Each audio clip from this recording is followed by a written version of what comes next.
Permítame el contacto con Luis Miguel González, el director general editorial del periódico El Economista, periodista desde luego. Vamos a comentar con él lo que dio a conocer el Fondo Monetario Internacional. Le digo, noticias que sacan ronchas en Palacio Nacional, iba a decir Los Pinos, no, Los Pinos ya es una casa de remates, no. Estoy hablando de Palacio Nacional, donde está el gobierno del presidente de la República. El Fondo Monetario Internacional ha bajado el pronóstico de crecimiento para México de 1.6 a 0.9%. Y el presidente López Obrador se enoja y dice que este año México va a crecer 2%, que él tiene otros datos. Saludos, Luis Miguel González, ¿cómo te va? Buenas noches. Pepe, buenas noches. Buenas noches. ¿Cómo se debe leer este diagnóstico del Fondo Monetario Internacional que proyecta un bajo crecimiento del Producto Interno Bruto, debajo del 1%, cuando el presidente dice que vamos a crecer al 2%? Una cosa es crecimiento y otra desarrollo. ¿Cómo lo leerías? A ver, son muchas cosas y empezamos por la primera es, el Fondo Monetario no hace sino sumarse a un pelotón que dice la economía mexicana se está desacelerando, no va a crecer ni siquiera 1% en el 2019. ¿A un pelotón neoliberal de fusilamiento? Digamos que un pelotón. Pues yo pensaba en un pelotón como de ciclismo, pero vale. ¿Qué es lo que nos está diciendo el dictamen o el diagnóstico del Fondo Monetario? La inversión está muy débil en México, inversión pública, inversión privada, y el consumo se está desacelerando. En términos muy simples, Pepe, la economía no puede crecer más que a partir de inversión, consumo y exportaciones. La única variable que sigue funcionando bien es exportaciones. La producción, inversión, etcétera, de alguna manera está teniendo menor dinamismo. Ahora se pelea con el Fondo Monetario, pero si mañana es un banco y pasado mañana una calificadora, pues le va a tener que decir lo mismo. Las cifras no son en este momento pronósticos. ¿Y de dónde salen los pronósticos? Pues a partir de las fotografías. El primer trimestre fue muy malo en términos de crecimiento, fue negativo. El segundo trimestre todavía no tenemos la cuenta oficial, los datos oficiales, pero sí sabemos a través de indicadores indirectos que viene débil extracción petrolera o producción petrolera, viene muy débil la industria de la construcción, está cayendo muy fuerte, y el consumo, medido a partir de una tienda muy importante, la tienda más grande, viene desacelerando, pero también hoy una panificadora en la bolsa reportó que sus ventas están bajando. ¿Te refieres a la panificadora Bimbo? Bimbo. Bajó como nunca en 11 años, tengo entendido.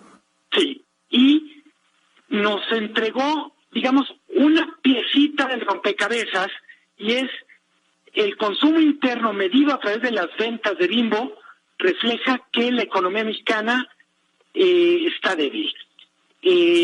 Podrá alguien decir, no, es que estamos comiendo más sano y ya no están consumiendo de la panificadora, pero el hecho es que el gran panificador de México está vendiendo menos este año de lo que vendía el año pasado. Es la panificadora más importante, más grande del mundo. Sí, es un caso de éxito empresarial.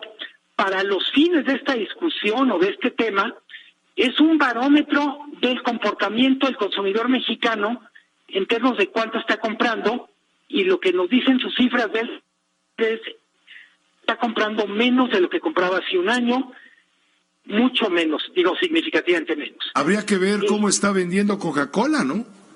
Por ejemplo, que es otra empresa referente. Totalmente. Entonces, tenemos por un lado esta parte de los datos, que insisto, no es solo el Fondo Monetario. Prácticamente todos los que están aventando pronósticos dicen hacen ajustes a la baja y prácticamente todo el mundo dice no llega ni a 1% el crecimiento. Haciendo cuentas muy simples, Pepe, para que la economía creciera 2% al final del año, suponiendo que el crecimiento en el segundo trimestre sea cero, no necesariamente negativo, tendría la economía mexicana que crecer más de 4% en el segundo semestre. Es muy complicado para llegar al dato de, vamos a ir a la cifra por la que el presidente lleva algunas semanas apostando. Ahora, te voy a poner lo que dijo el presidente sobre esto, porque evidentemente no le gustó la cifra y bueno, se lanza contra el Fondo Monetario. Yo sigo igual. Todos esos organismos deberían de ofrecer disculpas al pueblo de México y hacer la autocrítica. Es decir, lo que propusimos resultó un fracaso y causamos un grave daño a los mexicanos. ¿Qué fueron las propuestas del Fondo Monetario Internacional? El que se desatara la inseguridad, la violencia. No vamos nosotros a renunciar a esos organismos. Pero eso no quiere decir que no sepamos lo que han significado sus políticas. Ya no van a decidir sobre la agenda de México. Y él dijo, les garantizo, yo tengo los datos, vamos a crecer 2%, Luis Miguel. Ahora sí, si el presidente apuesta, yo le apuesto que no crecemos 2%. Del otro lado, respecto al papel del Fondo Monetario, lo cierto es que el Fondo Monetario de ahora, el 9, es muy diferente al Fondo Monetario que jugó un papel de villano en los 90. No ha habido una disculpa particular a México, pero sí ha habido un cambio en la forma en que trabaja el Fondo Monetario. Ha habido un cambio, Pepe, no hay que perderle vista. En mayo, cuando estuvo la señora Lagarde, todavía director gerente del Fondo Monetario, tuvo muy buena química con López Obrador e intercambiaron elogios mutuos. Estoy hablando de mayo, hace apenas un par de meses. ¿Por qué? Pues porque el propio fondo reconocía algunas de las cosas que está haciendo López Obrador, el énfasis en la redistribución, en el tema de justicia social, etcétera. El problema es cuando los números no dan, pues no dan. Los números de crecimiento no están, la economía no está creciendo.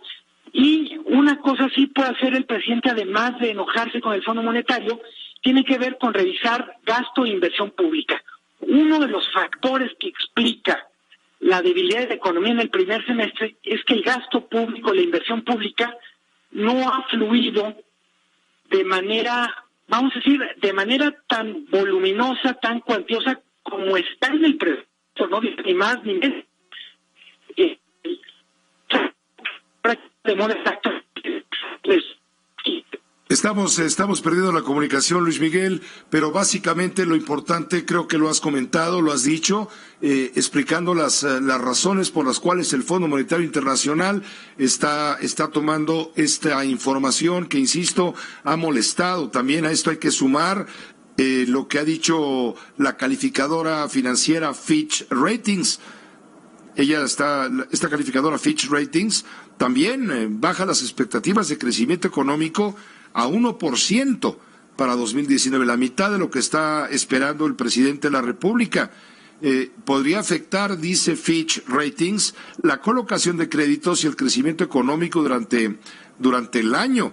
La economía mexicana va a lograr una expansión de 1% por debajo del 2% que se tenía previsto desde 2018.